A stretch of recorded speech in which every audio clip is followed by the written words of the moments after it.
A note on the wonderful, wonderful Wonder Boys.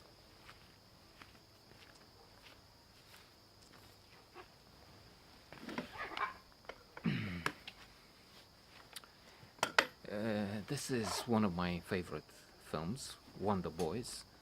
Um, I can't say exactly why. I will try in the next few minutes. I was so accelerated, but I know that when I came out of the cinema, I was taken aback. I was mesmerized by the narrative, and I thought, and I still think, films like this are worth while. And when I go to the cinema next in the next few years, I will have uh, such motion pictures in mind. The reason I'm saying this is because I tend to see quite a number of films, but it's Cinemax, HBO, Cinemax 1, 2, HBO 1, 2, 3, and not the big screen, alas. Because going to see Transformers, Iron Man, Avengers, and X-Men, and it's not my thing. And there tends to be so many of these nowadays. And then it's a disappointment. The last big disappointment when going there, taking all the trouble, was Cold Mountain. I was expecting so much from that film. It was filmed near my home, which was then exactly where they were filming Cold Mountain in Rizhnov and surrounding area. And then I said to myself, oh, what is this? I mean, it's the film.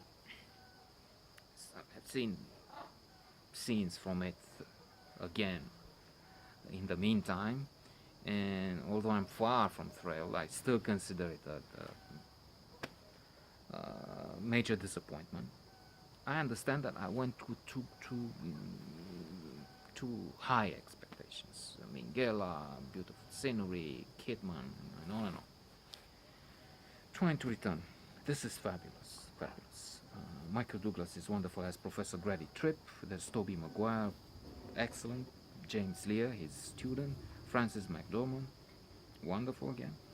Dean Sarah Gaskell. Robert Downey Jr. in a supporting role. He's Terry Crabtree. He's gay and he's the editor of Professor Grady Tripp, who has had success with the first book, but now he has writer's block.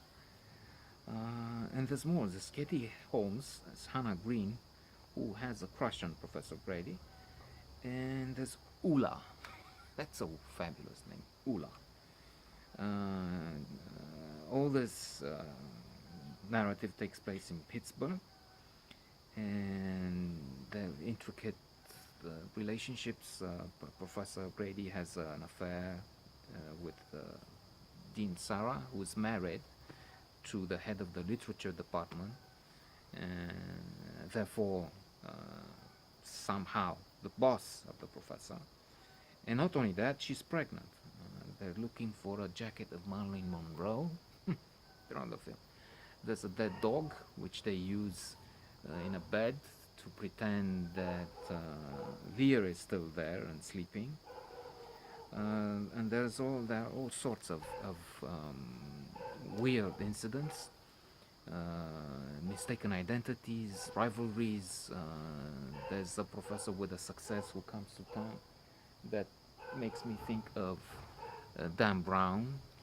That is, I'm probably wrong and envious. I mean, I wish I write as bad and have that financial success, at least, not to mention fame. And he comes to town and he's preposterous and showing off, but his success is more, it's feeble, not based on real artistic skill, but it's just to continue the parallel with Dan Brown, which I hesitate to elaborate on, because I must confess I'm so prejudiced that I have not even written and then I dismiss, knowing it's true that he takes symbols and one idea that is far-fetched and takes it even further, uh, challenging not just common sense but much more, and then people buy it. But that's because conspiracy theories are so popular. Where I go, at the club, I often seem to be the only one who doesn't buy conspiracy theories regarding uh, the Americans who are responsible for the Ukraine and whatnot. Americans responsible for anything. That's one of the lines. But otherwise, Wonder Boys is so wonderful.